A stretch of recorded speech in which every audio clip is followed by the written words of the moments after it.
Hi, this is Anna Imagination. Welcome to Philosophical Coffee. I am processing something that's on my mind for a while now. I really don't like the word spirituality. I really, really dislike it. And the more I've been delving into this, the more I'm like digging it out, trying to figure out what my issue is with it.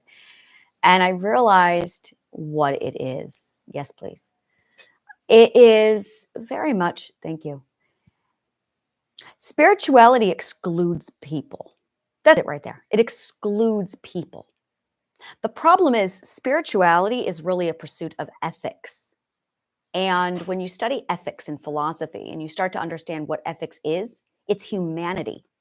So when you say spirituality, it's like saying this is only for people who identify as spiritual. Ethics are not allowed for anybody else. And it's very much this exclusion. Like, if you're going to pursue spirituality, then you're allowed to have ethics. If you're going to pursue religion, then you're allowed to have ethics. But if you don't identify as spirituality or religious, then you're not allowed to have ethics. These are for spiritual people only. But that's not how ethics works. Ethics is humanity. It's for anyone who has a subconscious mind and emotions. So, and I've been an atheist for 20 years. I have been a weak agnostic.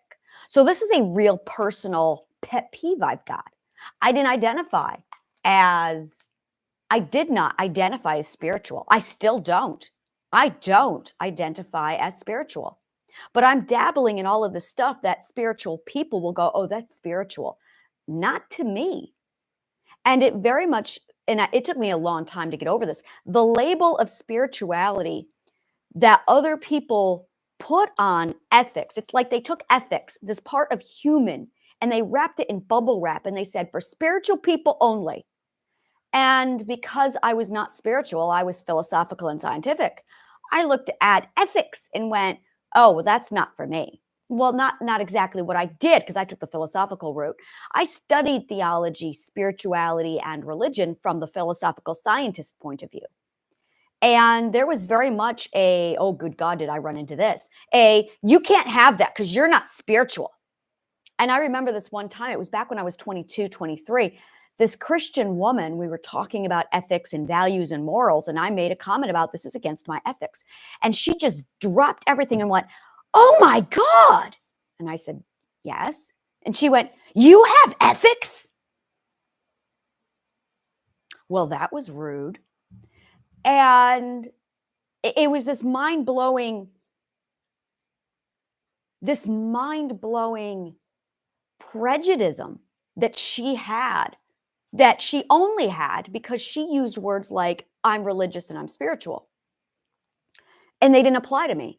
I'm an agnostic. I was an atheist. Therefore, I must be a heathen. And I'm sitting here studying ethics. And I went over this with somebody last night. I was talking to a dear friend of mine. And I said, you know, this is going to sound strange because we're taught in our culture that these are different, but they're not. They're the same subject. Economics, ethics, parenting and teaching are the same subject. They are very much the same subject. And when you take these four subjects and they are the same subject. They are 100% the same subject. This is human circuitry. That's really what it is. Human circuitry and propagation is what this is. Human circuitry and propagation is the accumulation of these four subjects, which is economics, ethics, parenting, and teaching. And when I started to realize the common denominator in all four of these subjects, and I started to really break them down, I went, oh my God, this is just human circuitry and propagation. Propagation is the entire life cycle of something.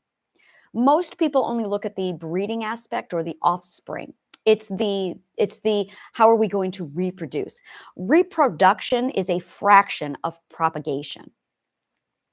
And humans, when it comes to parenting, are only focused on the reproduction. Teaching is only focused on the cultivation. Ethics is only focused on the moral development, and economics is focused on the human connection and networking with human interaction. So when you combine these four topics together, you're actually looking at four separate stages of human propagation. Now, this is being people. Really, it's being people. That's a really good way of putting it. It's being people. So if you're a people, you kind of need to know this. But if you're spiritual, well, that immediately, it's as if spiritual people are hoarding ethics. Oh, you can't have that. You're not ethical. And it's this real, and it's not being said, it's just implied, it's assumed that, oh, I'm not ethical, or I'm not spiritual, so I can't study that. And then when I sat down and I looked into what it was, and again, all of my ethical comprehension is from the philosophical point of view. So now I'm stepping into the religious point of view of it, going, wait a minute. Every religion is basically assuming the job of teaching people ethics. That's all it is. Every religion in the world is literally teaching two things. The first lesson is your economic relationship with nature. Your economic relationship with nature and your ethics. That's it. That is every single religion, no matter how big, how small, mythology, no matter what, it breaks down to what is your economic relationship with nature and what are your ethics? And every religion has the agenda of doing this. Now, then there's people who aren't religious and they've been excluded from this classroom. So now these people are not studying their economic relationship with nature, and they're not also looking into ethics. That's saved for the religious people or the spiritual people. And parents, poor parents, I feel so bad for parents.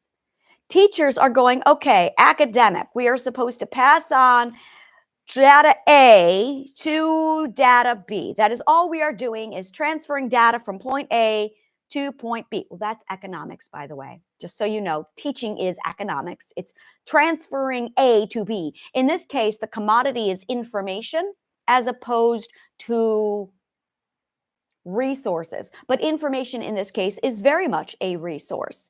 So it is, and this is why I say economics, teaching, parenting, it's all the same thing, is you are transferring point A data over to point B. This is cultivation. This is all you're doing, is you are creating a communication network bridge so you can transfer A over to B via a transmitter and a receiver. This is economics. And I'm looking at it going,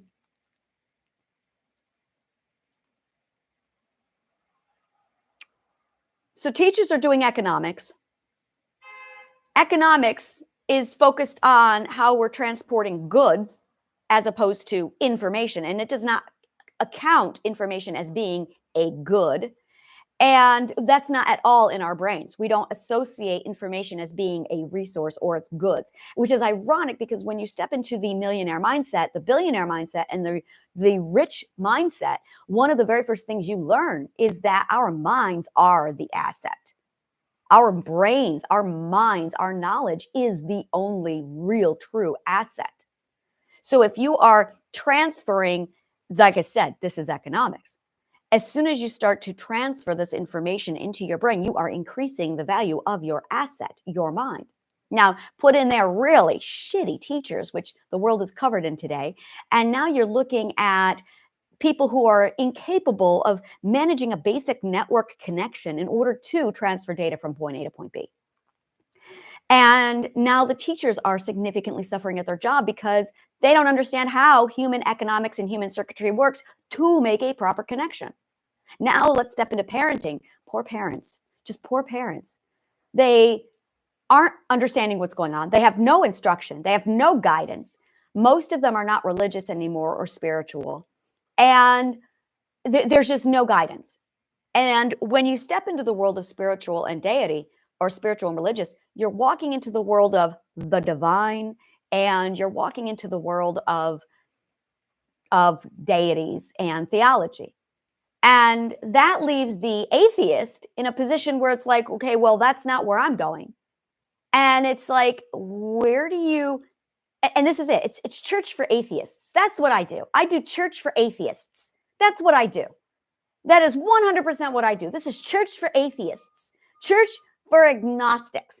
That's what this is. Church for the non-religious. Because at the end of the day, it is God, I love that. Church for the atheist.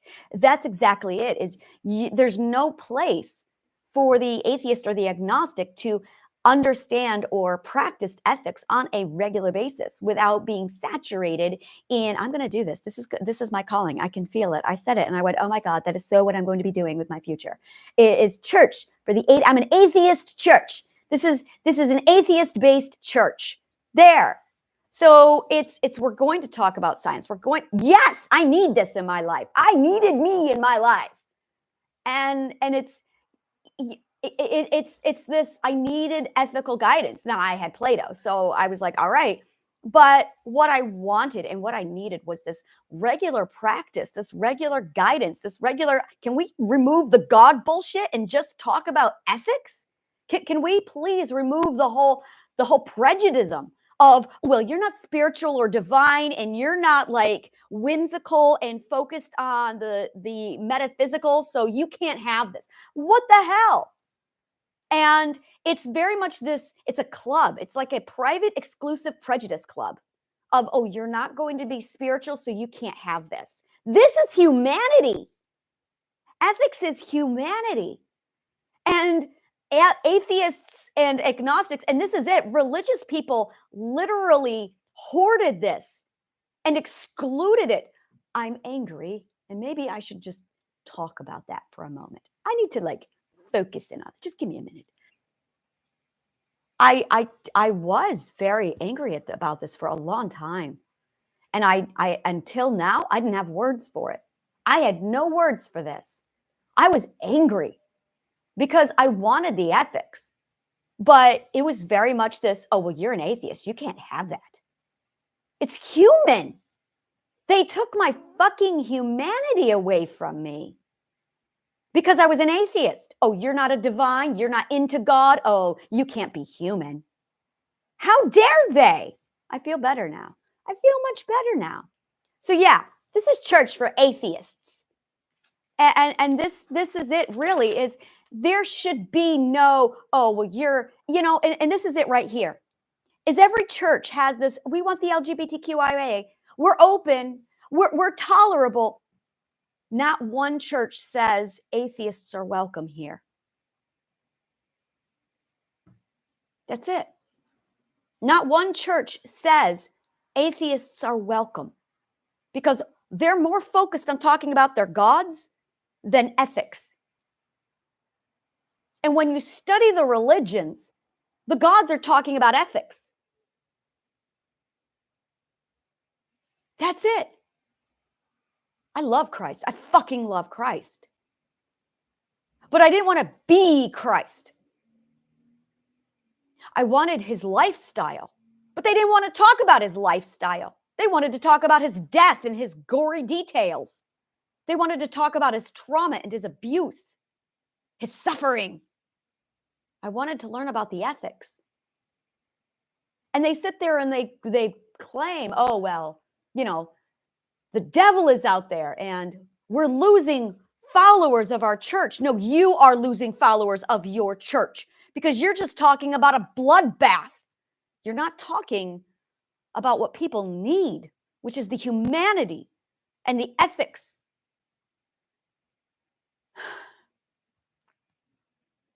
I needed to get this out for a very long time. Thank you.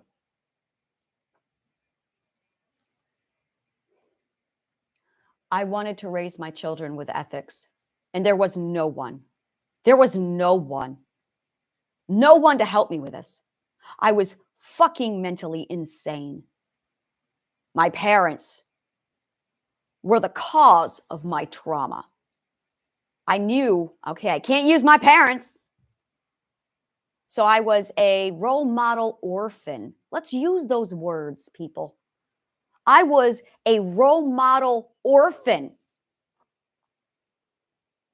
I was an orphan. You know, orphans, such a horrible word. Is it a label? People who have no parents because they're dead. I was somebody who had no parents because they were that bad. My mom loves me. And she is one really fucked up woman. And I love her. But she is not a mother. She can't be. And I forgive her. That's okay. She's doing the best. She is doing the best with what she has. And what she has is fractions of a mind left. My mother raised me on fractions of a mind. She had to fight her father off of her when she was 12, regularly. And then she had to live with the guilt because when she fought him off, he turned to her sisters instead. And she had to quit school so she could take care of her siblings because her mother was that lazy.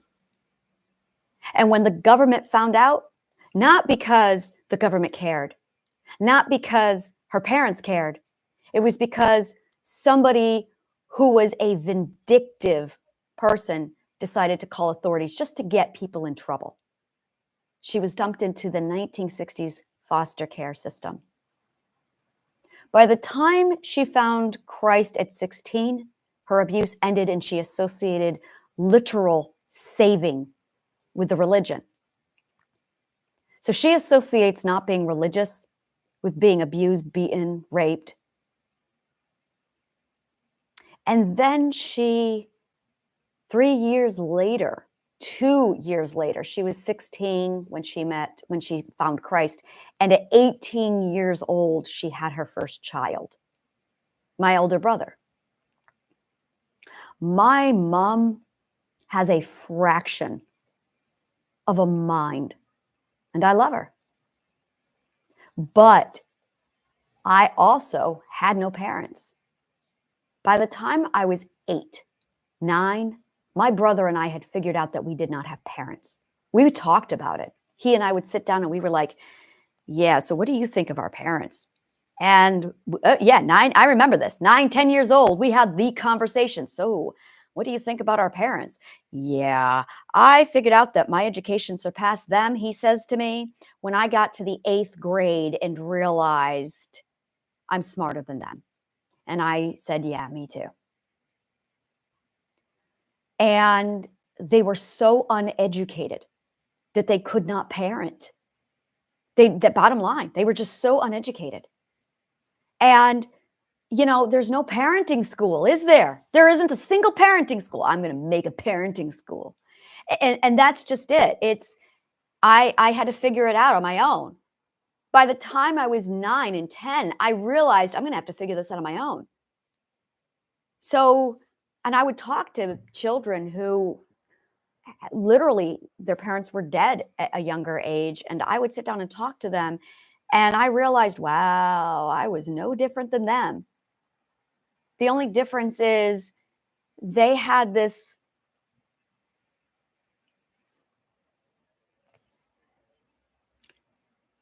they couldn't imagine having parents. So they fantasized, what would it have been like? Now, I didn't have that. I had parents, kind of. So I'm looking at it going, well, I imagined what it would look like. And it looks like a lot of neglect, a lot of mental abuse, and a lot of being thrown away because they are so mentally ill that they couldn't parent. And we are 100% role models. That's how we learn. It's the only way we learn is role modeling. It's the only way we learn. One day teachers will figure that out. Role modeling is the only way human beings learn. It's why we apprentice. It's why we do tradesmen. It's why you get a mentor. It's because role modeling is the only way human beings learn. Do as I say, not as I do. Are you kidding me? Role model parenting, role model teaching is the only way we have ever learned. That's why we look for other monkeys to eat the red berries. Role model. And if you're not role modeling teaching, well, then you're not teaching. If you're not role model parenting, you're not parenting. Role modeling is the core of literally our educational minds.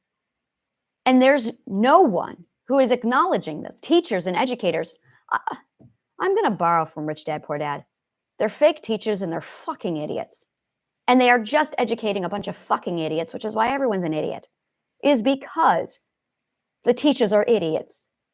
So we're all role modeling after stupid teachers, and we're all turning into a bunch of stupid teachers, which is why everyone's got an opinion. Everyone's got something to say. And it's because, oh yeah, I'm totally owning this. I'm owning it. I said it this morning. I'm owning it. This is church for the atheist. This is atheist church. Learn how to parent. Learn how to be ethical without all the galled bullshit. There. That's it. That's it. I feel better. I feel better. I feel better. I feel good. And it's when you understand these 4 subjects, economics, parenting, teaching, and ethics, holy fucking shit. And I found this stuff 40 years ago. And I put it all together and I went, whoa, this thing is amazing. And it, wow, it changed my life. In 8 months, I went from insane with 5 incurable mental illnesses to cured with a clean bill of health. And I got professionals looking at me going, you're not possible. I know, I'm not possible. You've professionals who know shit have been telling me that I'm not possible for decades. Or I am possible and they're clueless. You see, I am one of those conundrums where here's the logical argument. Either they're right and I should be dead, or they don't know as much as they think they know. I just got out of a meeting this morning from the Rich Dad, Poor Dad community. And one of the things that was said just blew my mind away. I loved it. He said that his father, his poor dad, had a PhD, and that he, Robert, the author of Rich Dad, Poor Dad, had he said my middle name was stupid. And he said my middle name was stupid, and as a result, I always had something to learn. Now, this is the very first thing you learn in philosophy. This is rule number 1 in philosophy is you don't know jack and fucking shit. I just had this conversation with my son this morning where he said, well, I thought you knew everything about everything. I said, no, I know everything about nothing. I know nothing about everything. I said, I know some things about a lot of things, but I really know nothing about everything. And you always have something to learn. It's philosophy 101. And then Rich Dad, Poor Dad this morning said, but his father who had a PhD, he said when his father got that PhD, it was like, oh, I'm done learning. I know everything. And I went, there it is, right there. You have the PhD and suddenly it's, well, I'm done. I've learned everything there is to know. I was watching the Lego movie with my daughter last night. And they were talking about master builders. And I paused it and I said, I want to show you something. An apprentice is somebody who, if you give them Legos and they're apprentice Lego people, they might be able to make a house. They might be able to build a square. I'm that person. I am an apprentice Lego builder. I will make a square.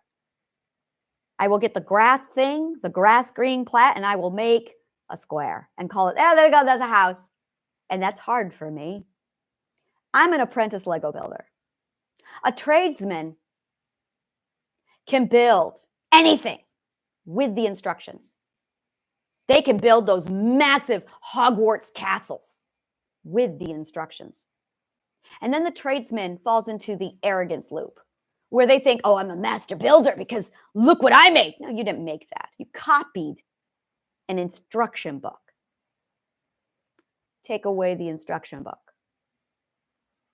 So you can be highly proficient in copying instructions. You can be highly proficient in following directions. That makes you a highly proficient master sheep. That's what tradesmen are.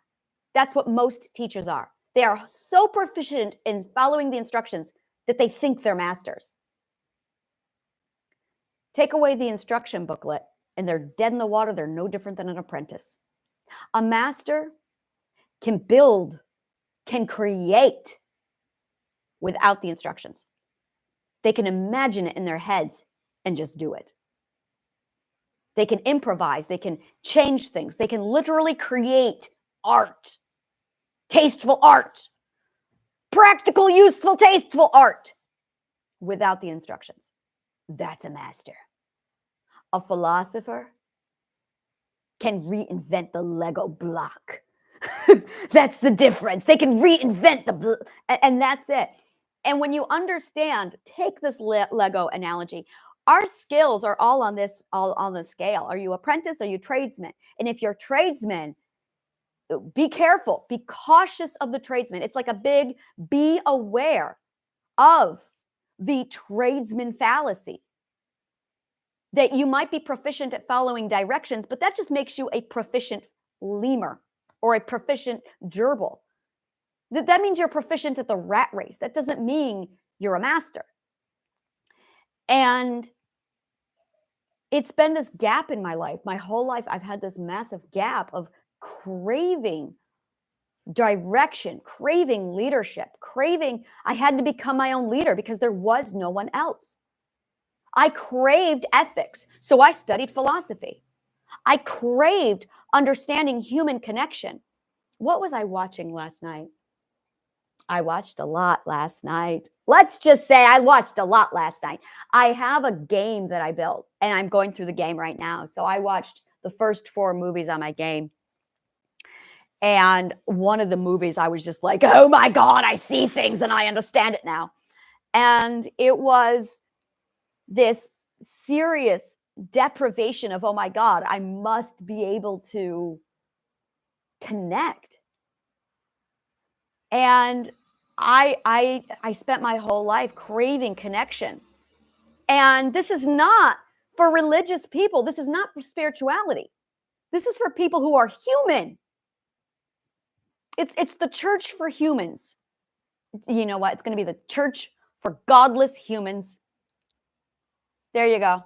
It's the church for godless humans. That's what this is. The church for godless people. It's the church for people. Yeah, that's right. That's right. That's it. I got it, guys. I got it, guys. So this is the church for the atheists. This is the atheist church. There is no God. This is not theology. We're here to talk about ethics, parenting, teaching, human connection, and power economics. That's what we're going to talk about. This is my calling. I need a minute. I'm finding myself. This is how it's fucking done, people. This is how you find yourself. I need a minute. I got to take this in. Church for godless heathens. Because I am the epitome of godless heathen. Oh, it feels so good. I'm going to let you decide what this is. I'm going to have a few names, but I'm going to let you decide what you want to call this. For me, it's church for the atheist. It's godless church. That's what this is. I'm just going to call it godless church. And you are my fellow heathens. Oh my God, I love heathens. They make me so happy because I'm a heathen and I know the secret. And it's the same secret that every heathen knows. I'm not immoral just because. Is it amoral or immoral? I'll have to look that up right now. I'll have to look it up right now because, and it's going to be logic-based, science, math, and physics-based church. Yes. Oh, I love this. It's my calling. So is it immoral or amoral?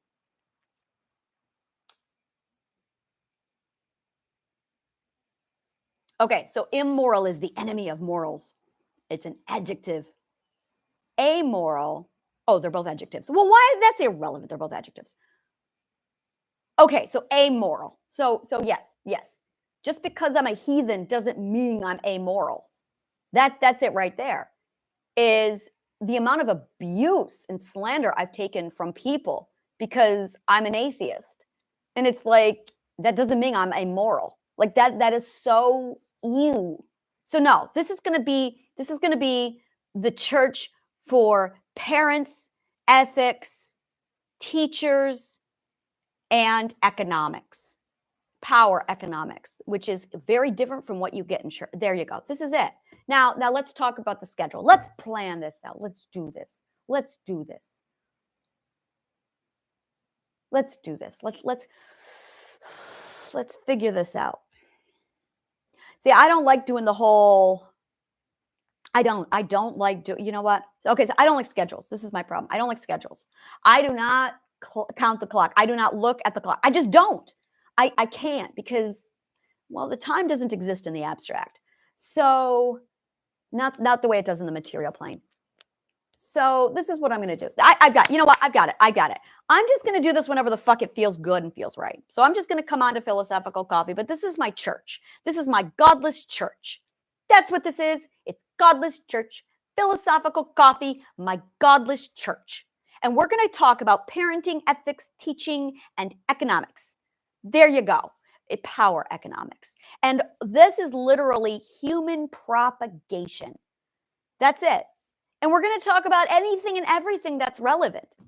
But I'm not going to, and that's it. It's anything and anything that is available to teach these 4 subjects: parents, ethics, teaching, and economics. I also am going to be doing like a whole entrepreneur thing because I am an entrepreneur. Oh my God, am I an entrepreneur? And there's no school. Who else lacks a school? Do we have anyone else here who lacks a school? Because this is the shit they don't teach you in school. Bottom line, this is the shit they don't teach you in school. And it pisses me off. Did you know that temples used to be educational universities? And every temple, from King Solomon, the first temple, all the way up to Alexandria, temples were just universities and museums contributed to the education. And this is yeah, no. This is my calling. I feel so complete right now. I'm going to teach you how to find yourself. I'm going to teach you, if you want, of course, with your consent. I'm going to teach you all of this, because this is so fucking important. And no one's talking about it. And there's so much fake teachers. I just can't stand it anymore. So let me teach you. I'm going to explain the connection between teacher and student. But this applies to everybody. This is human economics. This is how this works. There is something called equal footing. Equal footing is the unknown. We don't talk about it. And that's the problem. Equal footing, let's call this precious. Let's call equal footing really fucking important. Like, of everything that you have in the world, equal footing is everything. Now, we're going to talk about what equal footing is. Equal footing is seeing you eye to eye. You are my equal. I'm not better than you. You've chosen me to teach you. I am in your honor. You're not in mine. You have given me the privilege. You have the power in the audience, not on stage. And this is all of this that I'm talking about. Actor, theater to audience, teacher to student, parent to child. This is all about equal footing. Now, there's equal footing, and then there's the upper hand and being at the disadvantage. And our entire culture, this is economics, our entire culture is designed on the appraisal of power. That's all this is power appraisal. Oh yeah, this is a deep topic. This is what we talk about in power economics. Power appraisal is when you size someone up. Sound familiar? You size someone up and you assess who is more powerful, you or me. Who has the disadvantage and who has the advantage? Now, the world has certain things that we use. We have your gender, we have your race, we have your culture, we have your tradition, we have your religion, we have how much money. All of this is bullshit. This isn't power. And if you know what power is, you know it's bullshit. The people who tell you that, oh, we're going to add abuse proofing you in here as well. That's also going to be something else we cover, is abuse proofing you. There you go. So we're also going to cover abuse proofing you and showing you how abusers use words to your disadvantage. So there's like a plethora of tools that are used as weapons to make sure you stay at a disadvantage. Now, all abusers know this formula instinctively. They got this. The only one who doesn't know this is the victims and you. The only one who does not know this is the victims. Everybody else has it figured out. All the abusers have this figured out. I had to study and step into the mind of really bad people to figure this out. I ended up in the mental hospital because of this. And I walked away with some really valuable information that I was able to go, I figured out how they think. The whole, you got to figure out how criminals think. You have to think like a criminal to catch a criminal. I had to think like a criminal to escape criminals. Because even after I escaped, I was still attracting them. And I went, what the fuck is this shit? Why? So I finally had to step into their mind to figure out how they think. It was, well, we're going to put this to use. We're going to put this to use. We're going to make what I suffered through worth it. So I'm going to teach, I'm going to give this information for free because that makes all the fucking shit I had to go through to get this information worth it. So here's what it is. They know deep down intuitively. They don't understand the theory, but they know it. They have figured out that if they compromise equal footing, game over. They're in charge. So there is this invisible thing, this platform of equal footing. And when you meet an abuser, they know every trick in the book to compromise your equal footing. That's all they do. That's all they think about. How can I compromise the equal footing? Because if they can compromise the equal footing, they will immediately be put on an upper hand, and you will be at the bottom.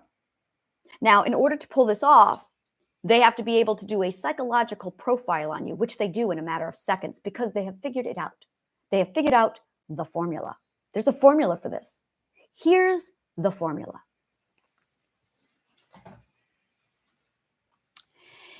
If they enable me, if they save me, we're going to go through this.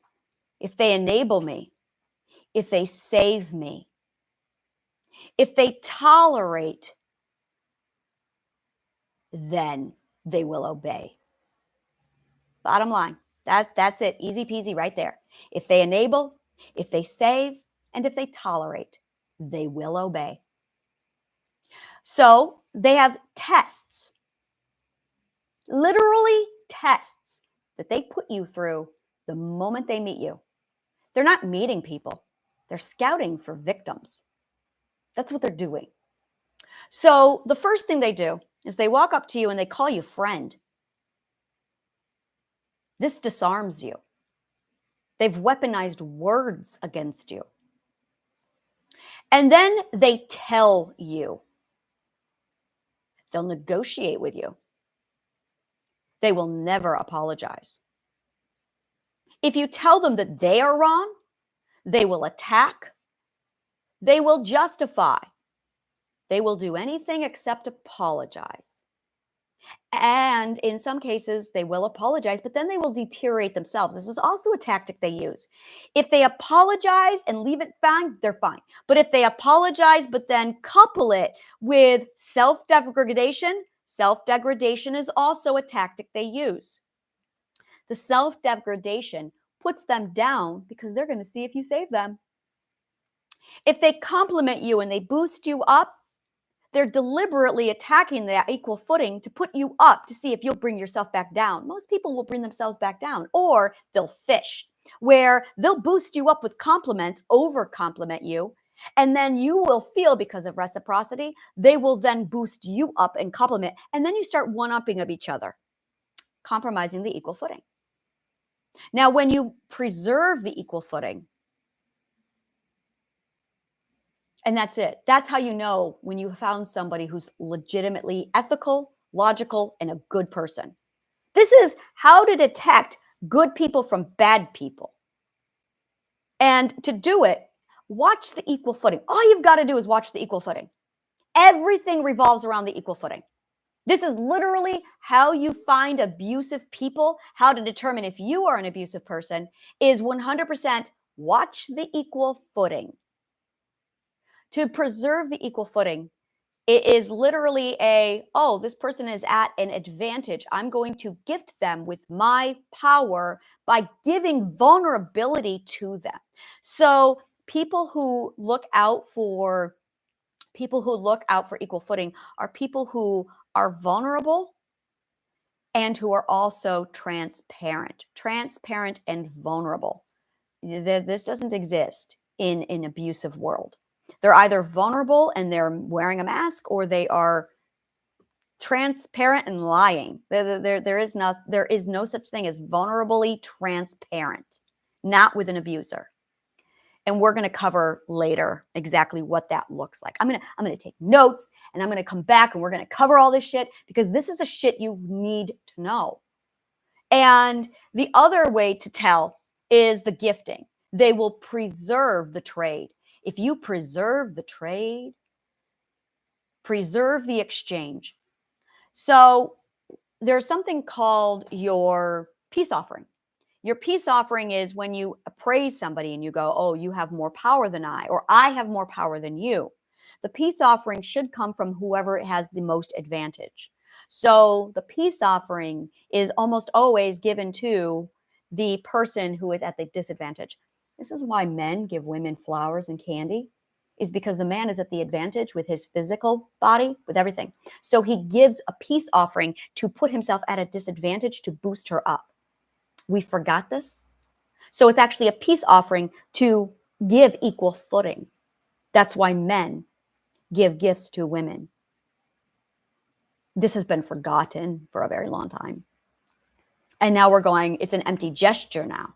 Empty gestures are a huge, like, take time and notice them.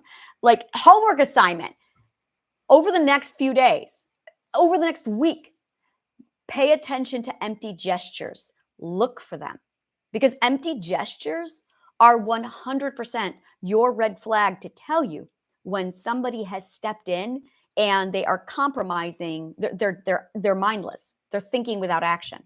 It's extraordinary. Now, the question then becomes, why do we do the gesture? That's the next question, is why do we do these gestures? So when you start to dig as to why, that's when you start to find answers. So when you're in a teacher relationship, the rule number one with equal footing is you don't connect unless and until you have achieved equal footing and both parties consent. And yeah, that's it really. Well, there's vulnerability. Yeah. So it's, you have to be vulnerable. I knew there was a third. You have to be vulnerable. You have to have equal footing. And you have to have consent on both parties.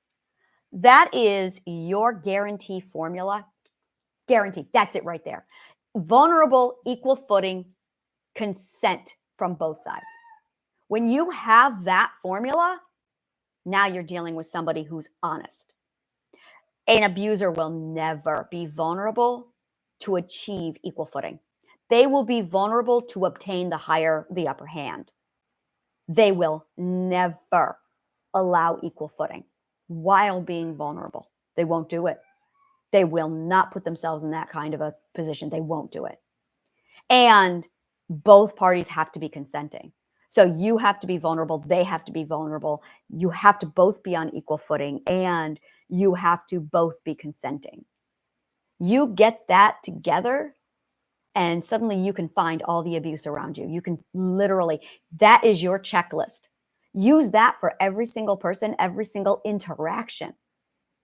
Are you both being vulnerable? Are you both on equal footing? And are you both consenting to the transaction? And once you start to look for those three things, it's a massive, like, oh my God, look at all the fucking abuse. I'm going to warn you. It's going to shock you. You're going to go, rape culture is an under fucking statement. I'm going to swear. I'm going to be one of those religious, non-religious peoples who swears. I swear in church. Yeah. Because it keeps me relatable. So when you start to dig in this, a really big disclaimer, you're going to start to see it. And in a lot of cases, your logic is going to say, oh, now you got to change it. Now you got to change it, because you start to realize how abusive your husband is. You start to realize how abusive your children are. You start to realize how abusive your wife is. You start to realize how abusive your parents are. When you start using this formula and applying it in everything you do, all the abuse just comes right out, and you go, oh, I understand. Now you can see it. Equal footing is everything. Everything. It's the only way, it's the only location, it's the only mindset where you can parent healthy. It is the only place where you can teach effectively. It is the only place where you can connect with a human being. And it is the only place where ethics exists. This is equal footing. This is why you are my equal. This is why I swear. This is why I swear.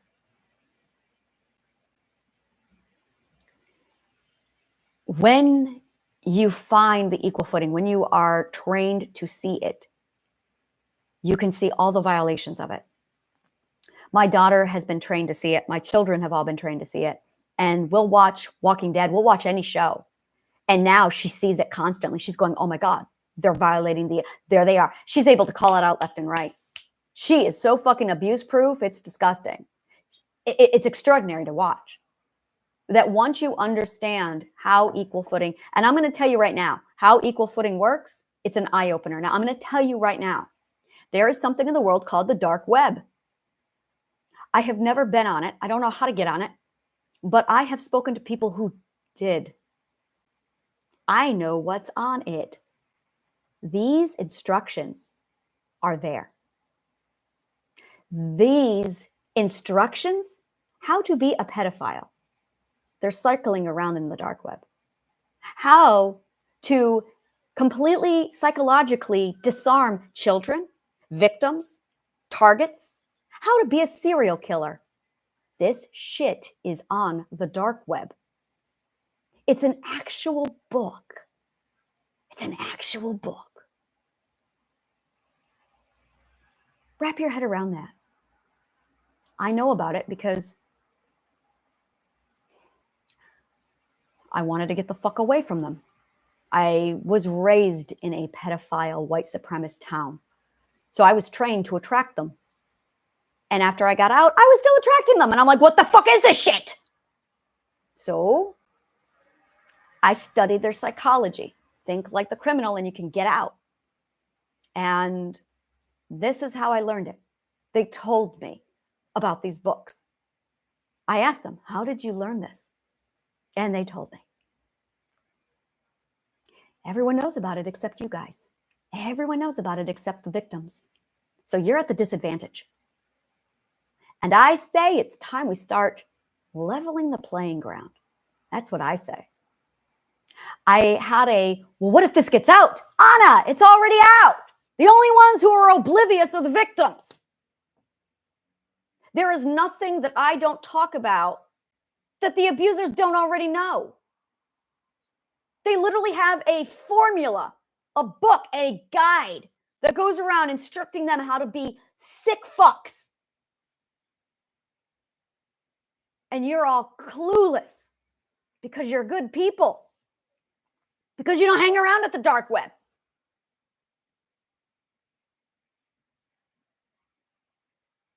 So yeah, this is the shit that if religion was doing its job, this is what they would be teaching. If teachers were doing their job, this is the shit that they would be doing. Now, yeah, I feel better. I feel like this is my purpose.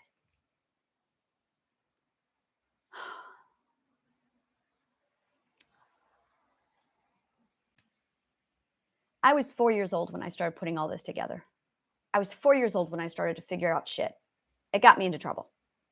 Because I was one of those persons who didn't know how to, I just asked questions. And if I saw a room where, yeah. So I was the child who, I was in a room with like 10 people, adults, all men, like grown 30, 40, 50, 60-year-old men.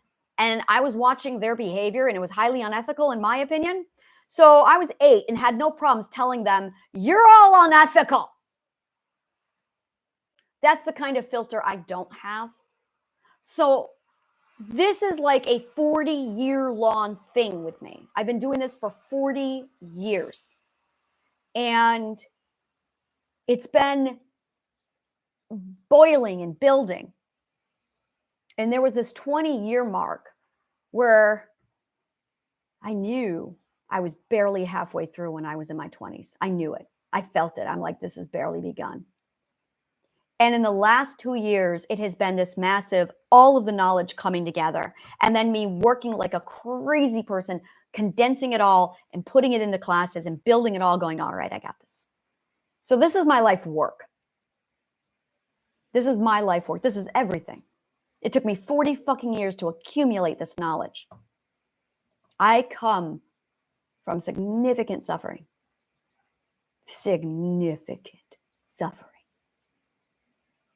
And I'm looking at it going, all right, I don't want to talk about my suffering. If you want to know how I suffered, go read my books. I don't want to talk about my suffering. What I want to talk about is how you can apply this, my lessons, to your life. There you go. Without the suffering, I did it for you. I did it for you. So here are all the lessons that I learned from my suffering. There. And what it came down to was these 4 subjects and no education. Because my parents were not malicious. Oh, people want to hear that. When people hear about my parents, I get this asked so many times. They have this, it's extraordinary to me. For 20 years, I watched this in people. I published Broken, and I watched people going, oh my God, what were your parents like? You want to hear that they were monsters? They weren't. You want to hear that they were malicious and serial killers? They weren't. You want to hear that they were horrible people, that they were Negans? They weren't. They were very good people. They were very loving, and they were really stupid. They were just stupid. They were just stupid. That's all. They were just really stupid. That's all. And that's a delusion that I don't let people have, because that's the problem. We like to think that there's wolves out there. Well, no, there's wolves, there's sheep, and then there's stupid sheep herders. The wolves aren't the problem. It was the stupid sheep herders that were the problem. The stupid sheep herders are the persons who are supposed to be protecting the sheep, but they were so fucking stupid that the wolves got to the sheep. So people have this real concept of it's the wolves versus the sheep. No, it's not. There's 3 people here. Start thinking in 3s. We are 2-dimensional thinkers every time we think in 2s. We are 1-dimensional thinkers every time we are prejudiced. Prejudice is literally 1-dimensional thinking. Bis, bipolar, man, woman, either or. That's bi-dimensional thinking. That is 2-dimensional thinking. Think in 3s and spectrum. Now you're getting into dimension thinking. We're going to talk about that because that's a huge tool. Tools that you've been needing that you should have been taught. It's called dimensional thinking. It's something that I'm really proficient in, is dimensional thinking. And when you have only 1 or 2, that is a red flag that your perspective has been altered by an abuser. Huge red flag. Because they've purposely blinded your perspective, your RAS from your subconscious mind, from seeing the actual truth. And they are the invisible third. You've been taught to think in 2 dimensions because the abuser is the invisible third. And what they've done is they've pitted their 2 victims against each other. So the sheep have been pitted against the wolves, and the sheep and the wolves are going to war. And the stupid herder is sitting in the back going, yeah, that's right. Fight, my pretties, fight. Don't look at me. Think in your bi-dimensional thinking. Think in your 2s so you don't even know I'm the invisible catalyst. When you know how to see the invisible catalysts, you start to see them everywhere. And the worst thing you can do is be a two-dimensional thinker, because it blinds you to the invisible abuser. And that's why you keep attracting abusers. That's why you keep ending up in the same situation. It's because they've conditioned you to not see them.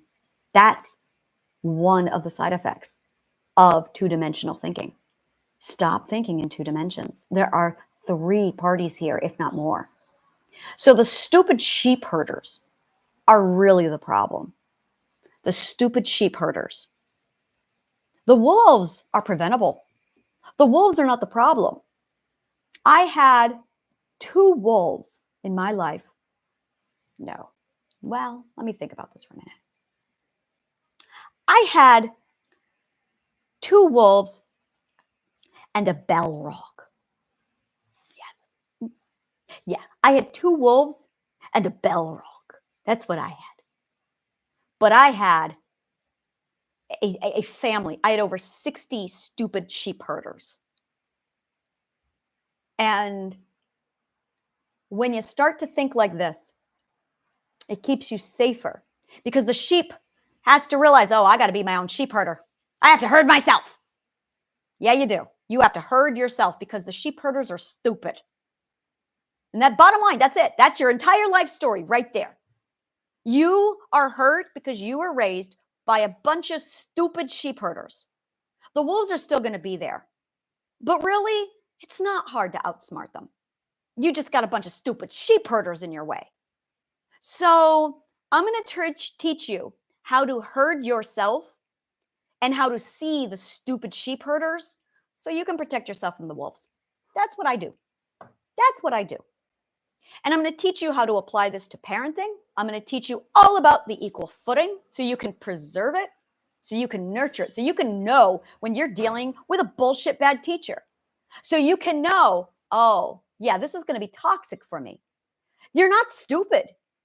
You're uneducated because you were raised by a bunch of stupid sheep herders. And there's no place where you can learn this shit. Everyone's going, oh, you got to figure it out. No, you fucking don't. We're going to talk about trial and error and figuring it out later. I'm going to yes, this is it. I'm going to shut this down because it's an hour now. I'm going to shut it all down. I'm going to do another video. I'm going to lay out the course line and everything. I'm going to talk about all this. I'm going to get it all together. By the way, this is my really awesome mug. I just got to say, because it is 100% me celebrating my New York City-ness that I love. My New York City-ness that I love. I love this fucking city so fucking much. She's my gorgeous, beautiful city. So thank you so much for sharing my epiphany with me. Thank you for being available so I can find the words that lead me to this moment where I'm like, godless church. Welcome to godless church. That is what philosophical coffee is. It's godless church. Thank you so much. And may the kindest of words always find you.